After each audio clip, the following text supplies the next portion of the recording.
할렐루야. 아멘. 감사합니다. 우리 성도님과 또 영상으로 함께하는 우리 성도님들, 옆 성도님과 사랑 인사합니다. 샬롬 샬롬. 네, 정말 샬롬이 그리운 또 절실한 이런 시절입니다.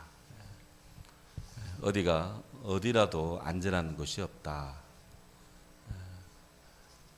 그래서 심산유곡 혼자 움막 짓고 막 그렇게 격리해서 지내지 않는 한, 그래도 모르죠. 뭐 또 짐승이 또 뭘 갖다 나를지 모르는 그런, 하여튼 이 세상에 안전한 곳은 없다. 유토피아가 없듯이 안전한 곳은 없다.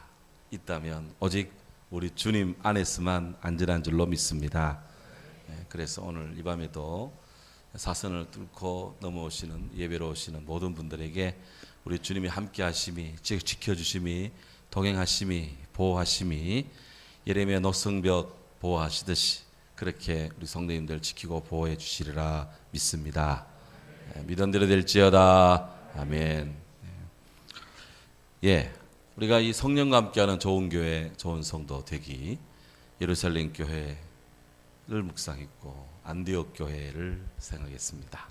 이제 예루살렘, 안디옥, 빌립보, 스무나, 빌라델비아 할 때 그 빌립보 교회에 대해서 우리가 이제 신앙적 관심을 이제 기울입니다.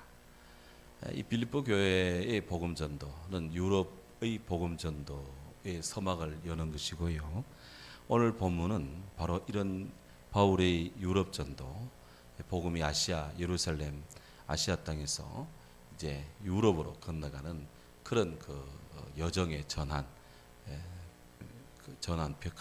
큰 변화를 이루는 한 중요한 결정적 사건을 오늘 우리가 주목을 합니다.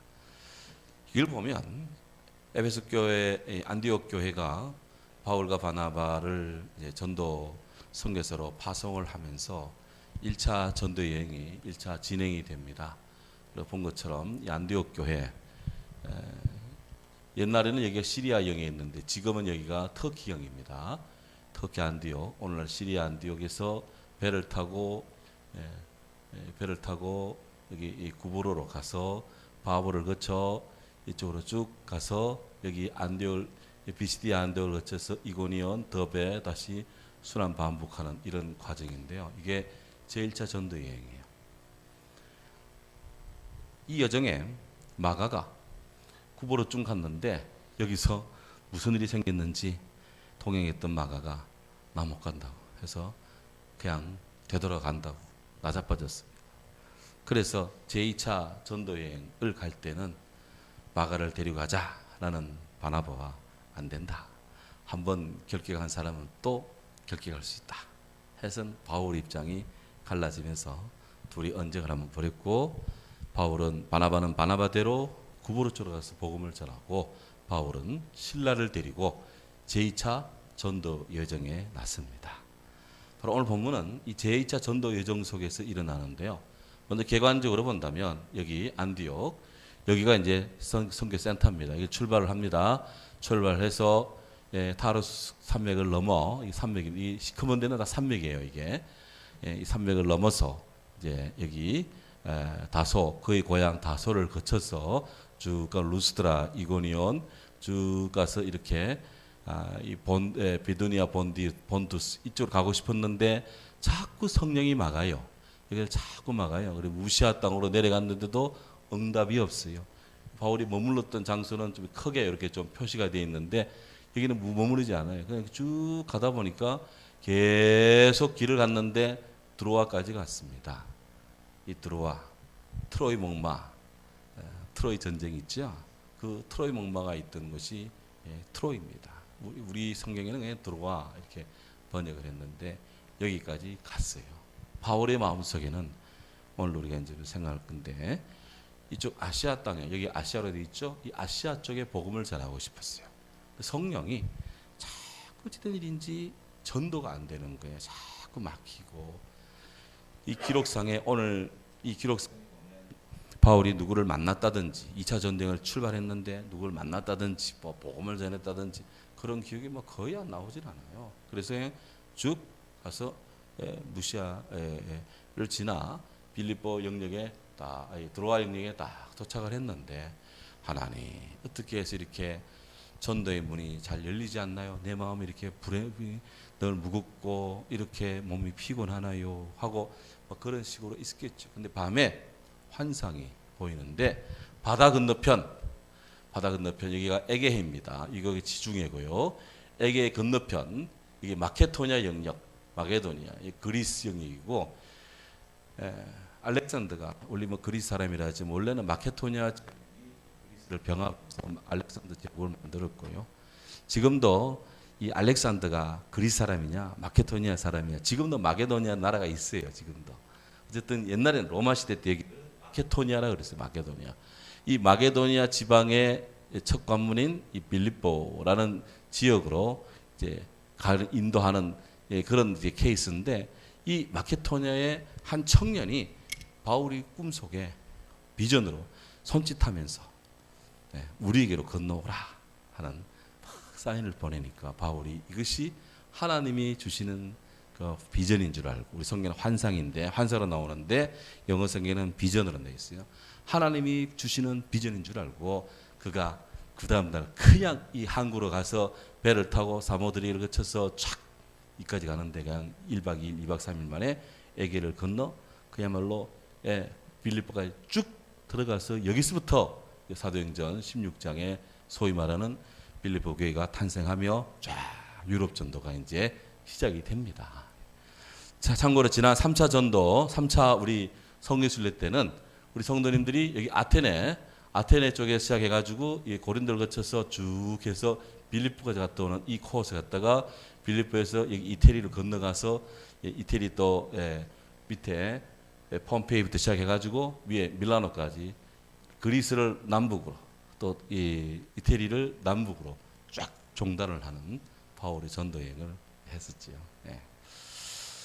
자, 바로 오늘 우리는 요 드로아에서의 사건입니다. 여기를 이제 주목을 하는 것입니다.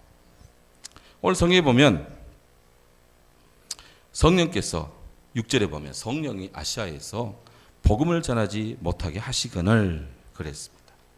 왜 성령은 아시아 땅에서 복음을 전하지 못하게 했을까? 자, 지도 펴주세요. 지도.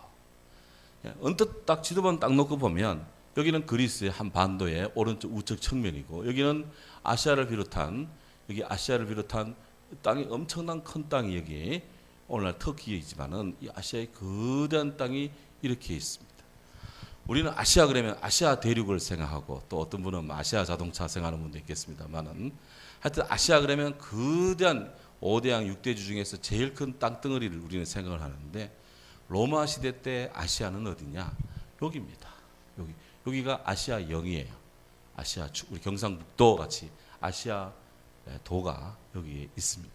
그 옆으로는 이 갈라디아 도가 있고 갑바도기아, 비드니아, 폰투스도 뭐 여기는 여기에 또 어디 있습니까? 리디아 주 뭐 이런 식으로 이렇게 아시아를 중심으로 여러 지방들이 나누어지는데 여기를 그 지도상에서 보면 넓게 보여도 여기는 뭐 상당히 우리가 생각하는 아시아 대륙이 아니라 그냥 터키 한 아시아 도 정도로 이렇게 생각이 돼요. 어떻게 해서 이 아시아란 말이 나왔을까? 원래 이 아시아라는 곳이 있는 이 아시아 주의 주 도시가 버가모입니다. 이 버가모 여기 있죠? 버가모. 이 페르가몬이라 해서 이것이 우리말로는 버가모로 되어 있는데 여기에는 파피루스 종이를 가지고 이렇게 뭐 하여튼 이렇게 여러 가지 그림을 만들고 하는 이런 그런 그 종이가 여기서는 로마 시대 때 종이를 주로 여기서 많이 보급을 했고 또 천에다가 또 천을 짜서 그림을 그리고 뭐 표시하는 하여튼 그런 모직, 방직 같은 종이 만드는 이런 기술들이 이 버가모는 많이 발달했어요. 이쪽에는 책 도서관이 유명한데요. 원래 이곳이 고대에는 버가모 왕국이 여기 있었습니다.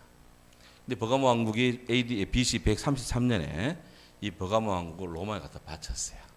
로마는 이 버가모 왕국을 접수하고 그리고는 버가모 주를 주 도시로 여기 버가모를 삼고 여기를 아시아라고 이렇게 이름을 로마가 아시아라고 로마가 이름을 붙였어요.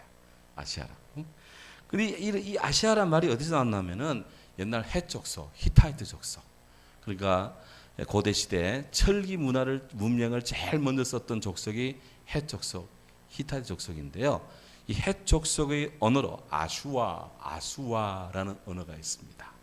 그 아슈아라는 언어에서 로마인들이 착안을 해가지고 이쪽 지역에 옛날에 히타이트 족속들이 많이 살고 있었던가 봐요. 그래서 로마인들이 여기를 아슈아를 이제 로마 라틴어로 번역을 하면서 아시아라고 번역을 했고, 그래서 이곳이 아시아 땅이 되었어. 아시아 주가 되고, 그러면 여기에 뭐 갑바도기아, 갈라디아 있잖아요. 아시아 이쪽 편으로 여기 다소로부터 시작해서 아시아 이쪽 편으로 이 땅을 소아시아, 작은 아시아 이렇게 이름을 붙였어요. 그래서 아시아, 마이크로 아시아 이렇게 해서 이제 터키를 둘러나눈다면 여기는 아시아주, 여기는 소아시아주 이렇게 이제 세계 역사책에 그런 식으로 나옵니다. 나오고 또 어떤 책에 보시면 아나톨리아 지방, 아나톨리아라고 자꾸 나오는데요. 아나톨리아가 어디냐? 아나톨리아라는 말이 있는데 이 아나톨리아라는 말은 해가 뜨는 쪽, 동쪽, 해돋이 그런 뜻입니다. 로마인이 볼 때, 로마는 여기 있습니다. 이태리 로마는 이쪽에 있고요. 그리스가 있고요. 이 로마인이 볼 때 해 뜨는 쪽, 동쪽. 그런데 로마의 영역으로 본다면 이 아시아, 소아시아 이쪽을 지나가서 이쪽으로 쭉 가면 여기 아르메니아가 여기 있고 여기에 사산 페르시아 왕조가 이쪽에 있고요. 여기에 그 너머로 또 넘어가면은 오늘날 인도, 파키스탄, 중국과 연관이 쭉 되는 아시아 땅으로 연결이 돼요. 그래서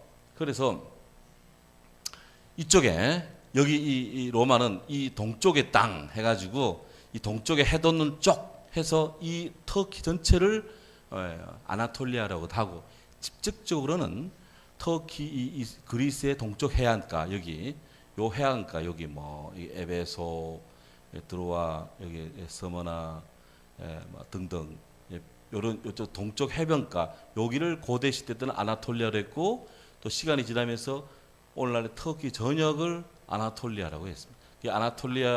아나톨리아 도의 아시아주, 아나톨리아 주의 아시아도 뭐 이렇게 또 할 수 있고요.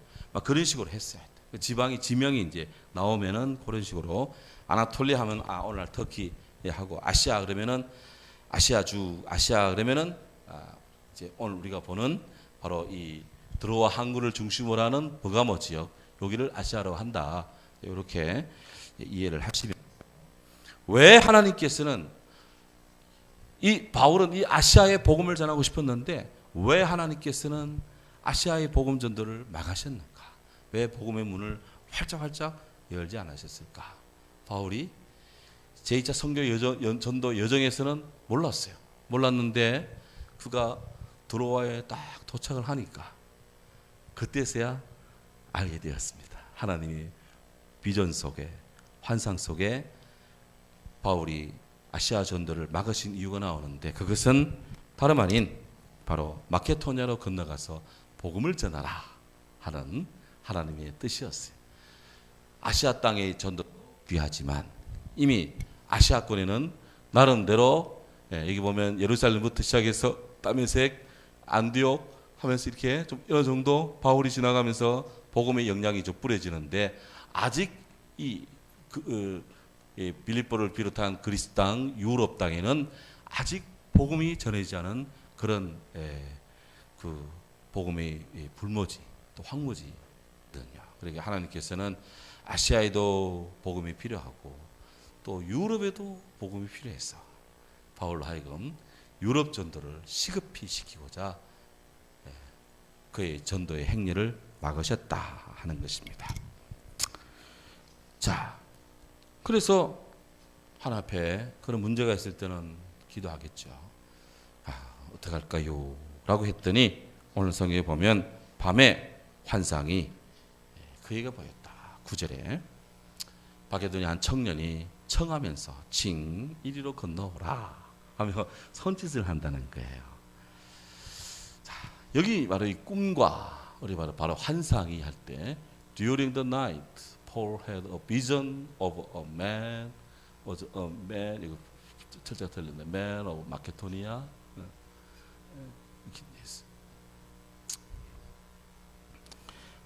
밤에 환상이 이렇게 되어 있거든. 아마 이거는 바울이 아마 잠을 자던 중인을 그렇게 표시한 것이 아닐까. 밤에 잠을 자는데 환상이 보였다. 비전이 보였다 하는 거예요. 성경에도 보면 고대로부터 이 꿈과 환상, 이 비전은 항상 하나님의 계시의 수단 내지 하나님의 뜻을 알려주는 하나의 수단과 또 방법이 되기도 했습니다. 하지만 말씀 중심의 신앙을 가진 사람들은 이런 꿈 혹은 계시, 환상에 대해서는 상당히 경계하고 또 때로는 극단적으로 터부시하고 그런 환상이 갖는 시각적 요소에 대해서는 배제하고 하는 그런 경향이 강한 것도 사실이에요. 그런데 하나님의 사람들에게 이런 꿈의 역사, 또 비전의 역사, 환상의 역사는 아주 그냥 그렇게 낯설지 않은 풍경이다. 하나님께서 아브라함에게 너는 동서남북을 바라보라. 롯에게 좋은 땅을 양보하고 헤브론 언덕에 탁 올라선 그에게 조카 롯은 요단강 들에 그 참 애굽 땅 같이 물이 넘치고 평야가 곡식이 잘 되는 그런 옥토를 양보하고 아브라함은 헤브론 그 산악 지역에 탁 올라가 있는데 왜 사람이니까 왜 그 마음이 서무하지 않겠습니까? 그런데 하나님께서 밤에 아브라함을 불러냅니다. 너는 밖에서 나가서 밤하늘을 좀 봐라. 동서남북의 별을 살릴 수 있느냐? 동서남북에 좀 봐라 하면서 비전을 주셔요. 그래서 네가 보는 모든 곳에 네 자신들이 그렇게 퍼질 것이다. 이렇게 비전을 주시는 거예요. 이게 환상입니다. 환상 중에 그렇다는 거예요. 영어 성경에는 비전을 주셨다 되어 있어요. 자, 그러니까 오늘 여기 사도 바울에게 도움을 구하고 청하는 마케도니아의 한 사람의 그 비전, 그것이 그 꿈속에 나타난 꿈의 어떤 현현이라든가 아니면 어떤 사람이 정말 그에게 손짓해 온 것이라든지 간에 바울은 이 사건을 마케도니아로 건너가서 하나님 복음을 전하라는 주의 명령으로 그는 받아들입니다. 이게 대단히 중요한 그런 포인트입니다. 여러분 기억나십니까? 베드로가 요바성에 있는데 하늘에서 바구니가 하나 내려옵니다. 그 안에는 먹지 못할 각종 짐승들이 그 안에 다 담겨 있어요. 하나님께서 이거 잡아먹으라 그랬어요. 베드로가 고개 흔들며 나는 유대인인데 이런 율법이 금하는 이런 거 못 먹는다고 고개 흔듭니다. 근데 하나님이 야 내가 깨끗하다 했는데 네가 왜 안 된다 그러냐. 그 순간에 누가 문을 두드려요. 베드로가 그런 이 비전과 이상을 하늘의 바구니 비전을 보는 그 찰나에 바로 건너편에는 요바성 쪽에서 이 건너편에는 또 베드로가 고넬료가 하나님의 그런 그 천사의 또 비전을 받습니다. 그래서 요바에 가면 베드로가 있는데 그가 지금 시몬이라는 무두장의 집 2층에 있다. 가서 모시고 와서 내 집에 예배드리라 하는 메시지를 줘요. 이 고넬료 백부장 그걸 받고 종을 보내서 베드로를 청해 옵니다. 베드로는 도대체 이 묵지 못하는 짐승이 가득 든 이 바구니가 무슨 의미냐 하고 고개를 갸우뚱갸우뚱 하는데 똑똑 문 두드리면서 고넬료의 그런 그 사신이 도달하잖아요. 그때 그는 직감하죠. 야, 낯선 이방인들에게 로마 군인에게 복음을 전하는 하나님의 뜻이구나. 이렇게 복음적으로 성령 안에서 그거를 해석하고 또 받아들입니다. 바울도 마찬가지였어요. 바울도 아시아 땅에서 복음 전하고 싶은 그의 마음이 편치 않은 그 가운데 웬 나그네가 마케도니아 한 사람이 손짓하는 그것으로 건너와서 복음을 전하라는 하나님의 뜻인 줄로 그가 받아들입니다. 그렇게 해서 유럽 전도가 열리는 거예요. 자, 그러면 도대체 바울에게 손짓한 그 사람이 누굴까 하는 것이죠. 누굴까? 성경에 그 사람 이름이 딱 나오면 딱 좋겠어요. 그런데 뭐 이름이 딱 게재가 안 되니까 우리는 추측을 할 수밖에 없습니다. 어떤 신학자들은 아마도 바울이 꿈속에 나타난 그 비전의 마케도니아 한 청년의 비전이 손짓이 누가가 아닐까. 누가. 왜? 누가가 빌립보 출신이라. 누가가. 그래서 사도행전을 기록하고 누가복음을 쓴 누가가 아닐까. 누가일 가능성이 있다. 아마도 누가는 바울을 만났을 때 자기네 동네 빌립보 지역에 복음이 필요하다고 막 역설을 했을 것이다. 그 바울이 그런 이야기를 비밀 듣지 않고 생각을 했을 것인데 그 바울이 그의 꿈에 그의 환상에 누가가 나타났을 것이다. 막 이렇게 추정하는 분도 있고요. 아니면 바울이 이쪽에 드로아에 이렇게 항구에 이렇게 있는데 일단의 마케도니아 사람들, 뭐 상인이라든지 이런 사람들이 와서 바울과 얘기를 했을 것이고 대화를 나눴을 것이고 그들 가운데 상당한 유럽에 대한 매력을 느꼈을 것이고 그것이 그의 꿈속에 그의 무의식이 구조화된 꿈으로 나타나 심리학적으로 무의식이 구조화되는 꿈속에 환상 속으로 비춰지지 않았을까 이렇게 이제 추정들을 하는 것입니다. 근데 제가 이게 사진을 띄우지는 못했는데요. 자, 그 빌립보 네아폴리 그 항구에 가면 그 바울이 그 도착했다는 그 항구 그걸 기념하는 곳에 교회가 세워지 그 앞에 이렇게 타일로 바울이 에게를 건너오는 그 장면, 한 청년이 손짓하는 장면, 뭐 그런 발을 이렇게 디디는 장면 이런 것들이 벽화에 이렇게 새겨져 있는 것을 붙여져 타일로 조각되어 있는 것을 있습니다. 그 기념교도 세워져 있고요. 자, 이렇게 해서 하여튼 하나님의 비전으로 받아들였다. 제가 이때까지 늘 이거를 드로아의 비전 이렇게 제가 늘 소개를 했는데 이번에는 드로아라는 곳에서 마게도냐인의 비전을 보았기 때문에 마게도냐 손짓의 비전이기 때문에 내가 마케도냐인의 비전 이렇게 그렇게 제가 고쳤어요. 성경을 자세히 보니까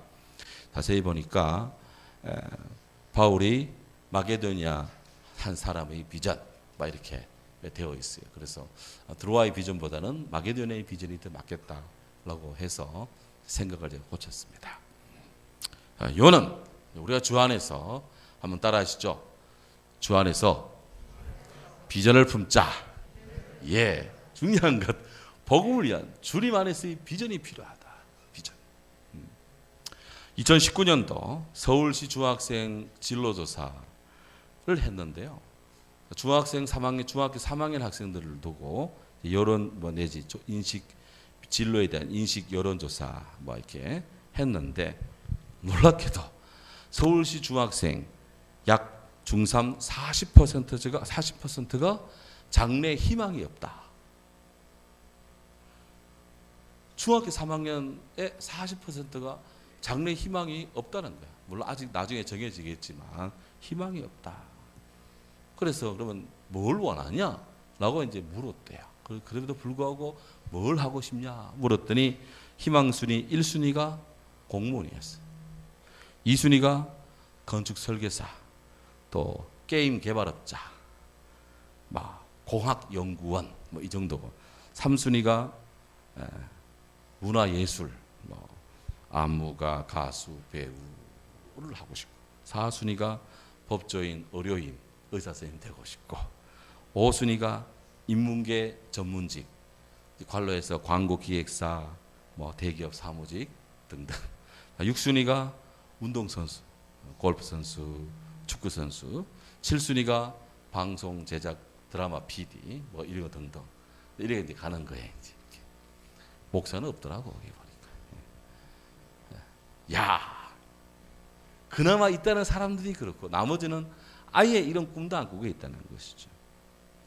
그 상급학교를 이제 고등학교를 가야 되고 대학을 가야 되고 해야 되는데 어떻게 갈 것인가? 라고 물었더니 학업 성적 되는 대로 간다가 32.9%, 적성 취향 나름대로 따라서 가겠다는 것이 21.9%, 장래 희망대로 가겠다는 것이 15.8%, 대학 진학되는 거 보고 가겠다는 게 11.5%, 특별한 이유가 없다. 그것이 9.2%. 그러면 적성이나 희망이나 이런 것보다도 그냥 학업 성적을 높여서 어떻게 성적되는 대로 가서가 인생을 살겠다는 것이. 우리 뭐 인생은 성적순이 아니라는데 그래도 인생을 그냥 성적 되는 대로 간다는 것이 이 서울이 그런데 뭐 지방이 어떻게 했습니까? 그래서 서울에서는 대통령 나기가 어렵다. 대통령은 다 뜻이 있고 의지가 있는 지방 출신이 하여튼 큰 곳에 하여튼 멋있기는 다 지방 출신이 합니다. 예. 그래서 저는 늘 컨트리맨 이것을 늘 저는 자부심을 갖고 있는데요. 하여튼 자, 우리 비전을 갖자. 지금 2019년이니까 지금 뭐 걔네들은 지금 그때 중3이니까 지금 고1, 2 되겠죠. 이 친구들의 마음이 지금 그런 상태입니다. 우리들의 이 학생들 10대 청소년들 자녀들이 지금 다 그런 세계관 속에 이 현재 살고 있다라는 거예요. 그럼에도 불구하고 우리는 비전을 품어야 됩니다. 주라기 공원 텔레비전에 아주 뭐 그냥 영화 채널에 그냥 심심하면 나오는 게 주라기 공원이에요. 이 주라기 공원의 감독이 누구일까요? 스티븐 스필버그 감독입니다. 뭐 E.T. 만들어가고 이런 스필버그 감독인데요. 이 스티븐 스필버그 감독의 이 주라기 공원 이 영화 한 편이 우리나라 현대자동차 150만 대를 판 수익금과 맞먹는 돈을 영화 한 편으로 벌어들였다는 거예요. 그러니까 현대자동차가 막 1년, 2년 동안 벌어들인 돈을 이 스티븐 스필버그는 영화 한 편 찍어가지고 다 벌어들인 거예요. 야, 대단하다.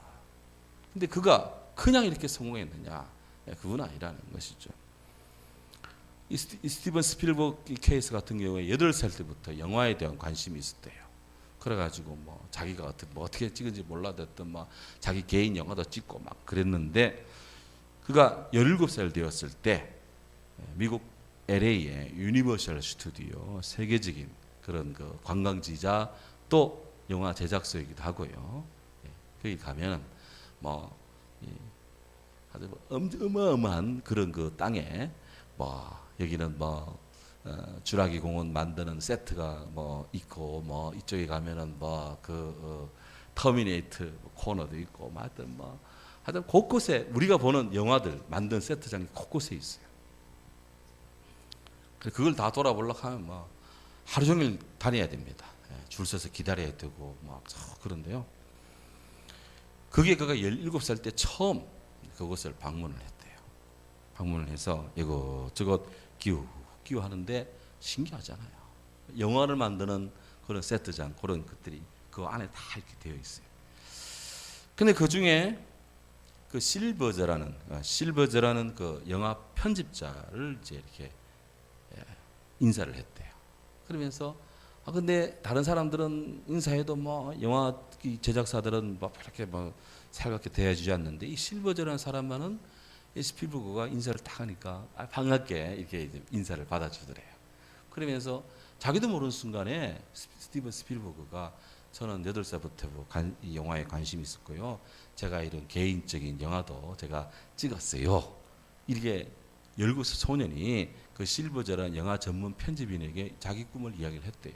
했더니 이 실버저가 그래 너 네가 찍었다는 영화 한번 가져와 봐라 하고 이곳에 자유롭게 드나들 수 있는 프리패스 통행권 하나 만들어 주더래요. 그러니까 영화 편집자니까 나름대로 좀 파워가 있을 거 아니에요. 영화 편집자니까. 그래가지고 이제 그날부터 스티븐 스필버그는 학교로 등교하는 게 아니라 딱 해서 아버지 옷 양복 한 벌 또 훔쳐 입고 아버지 가방 하나 딱 들고 학교 하나 착 하면 나와가지고는 유니버셜 스튜디오로 계속 출근했답니다. 해서 자기도 모르게 뭐 이 사람 만나고 저 사람 만나고 뭐 실버저와 대화하고 얘기하고 뭐 계속 하니까 뭐 카메라 기사도 알게 되고 뭐 하여튼 뭐 이게 글 쓰는 사람도 알게 되고 하여튼 뭐 이렇게 하면서 하니까 사람들도 이 사람이 이 새로운 뭐 신이 들어왔구나 싶어가지고 뭐 스티븐 스필버그를 그렇게 살갑게 맞아주었대요. 그러다가 그 유니버셜 스튜디오를 따라 돌아다니는데 어딘가 빈 사무실 안에 있더래요. 그래서 이 스티븐 스필버그가 허락도 안 받고 시내 문방구에 가가지고 플라스틱으로 해서 이렇게 문패를 만들었는데 그 문패에 이렇게 썼답니다. 스티븐 스필버그 23C 호실 해가지고 자기가 그냥 혼자 허락도 안 받고 그냥 딱 새겨가지고는 그 문 앞에 딱 붙이고는 그 안에서 자기가 뭐 작업하고 했는데 그렇게 해서 만들다가 결국 주라기 공원을 만들어가지고 막 전 세계에 그냥 모든 어린이들 막 청장년들이 막 관심을 끌고 막 눈을 매혹해서 현대자동차 150만 대 판 그 돈을 영화편으로 돈 벌어들인 거예요. 그 유명한 스티븐 스필버그 23C 호실 이게 그 비전 이야기입니다. 그 꿈이 있느냐 없느냐 그게 그렇게 중요한 거예요. 비전이 있느냐 없느냐 비전이 있느냐 없느냐. 그래서 비전이라는 것은 우리를 미래로 또 우리를 이상의 세계로 우리를 하나님의 시각으로 세상을 보게 하는 그런 신비한 그런 힘을 가지고 있다. 우리 크리스찬에게 있어서 비전을 정의한다면 일반인들의 비전, 뭐 경제인의 비전, 정치인의 이런 비전이 아닌 우리 크리스찬으로서의 비전을 정의한다면 하나님의 시각으로 세상을 보는 것. 예, 그렇게 저는 정의를 내리고 싶습니다. 바울은 드로아 항구에서 바로 그 옛날 역사의 자리 고린도 사람을 중심으로 또 아테네, 스파르타 이 그리스 사람들이 군사를 이끌고 배를 타고 이 트로이 제국을 공격해서 트로이를 함락시키는 그런 그 역사의 현장에서 그는 아시아를 침공한 유럽을 향한 손짓세를 향한 그 복음의 비전을 품고 그가 이제 움직입니다. 어떻게 움직였느냐? 오늘 성경 사도행 16장 11절 12절 보면 우리가 드로아에서 배로 떠나 한번 같이 읽으시죠. 우리가 드로아에서 배로 떠나 사모드로기로 직행하여 이튿날 네아폴리로 가고 거기서 빌립보에 이르니 이는 마게도냐 지방의 첫성이요 또 로마의 식민지라. 자 여기서 사도 바울이 지체한 것이 없습니다. 바로 그가 드로아에서 배로 떠나 사모드로기로 직행하여 바로 스트레이트로 바로 갔다는 겁니다. 쫙 가서 딱 사모드로기에 도착을 해서 그 이튿날 네아폴리로 가는 배를 갈아타고 해서 쭉 가서 빌립보에 이르렀다. 그냥 막 거기서 멈추었다가 막 며칠 유예했다가 없고 그냥 바로 이 마케도냐 사람의 손짓을 하는 그 땅으로 그가 바로 그냥 배를 계속 연결됐고 그냥 연동이 된 그 상태에서 쫙 가가지고 아시아 땅에서 유럽으로 탁 건너갔습니다. 여기서 우리 하나 아는 것은 이것이 하나님의 비전이라 생각할 때 바울은 하나님 앞에 철저히 순종했다. 위대한 사상가의 대화 이번 주에 아브라함 이야기를 이제 하는데요. 거기도 마찬가지. 아브라함도 하나님의 부름 받을 때 순종을 한다. 그 수메르 문명, 메소포타미아 최고의 문명의 전신이 되는 수메르 문명, 세계 최초의 문명이라고 형성할 수 있는 수메르 문명. 거기서 온갖 문명의 일을 추구했던 누렸던 아브라함이 하나님의 부르심에 순종을 한다. 그래서 모든 안락함을 뒤로하고 도시에 안주하는 생활에서 천막 또 양을 치는 유목민의 생활로 삶의 패턴을 전환시키며 그가 하나님의 비전을 따라 이동을 한다. 순종이 아니고는 이게 크리스찬의 순종, 성도의 순종이 아니고는 될 수 없는 일입니다. 일반인들한테는 있을 수 없는 일이 믿음의 세계에서 일어난다는 거예요. 결국 우리가 인간이 하나님 앞에 가져야 될 가장 어떤 이 자세는 바로 순종이다. 그것도 따라하시죠. 즉각적인 순종. 예, 즉각적인 순종이다. 우리 예수님께서도 이 순종의 본을 보이셨어요. 히브리서 5장 8절 9절에 성경이 이렇게 말합니다. 같이 한번 읽습니다. 그가 아들이면서도 받으신 고난으로 순종함을 배워서 온전하게 되셨은즉 자기에게 순종하는 모든 자에게 영원한 구원의 근원이 되시고. 아멘.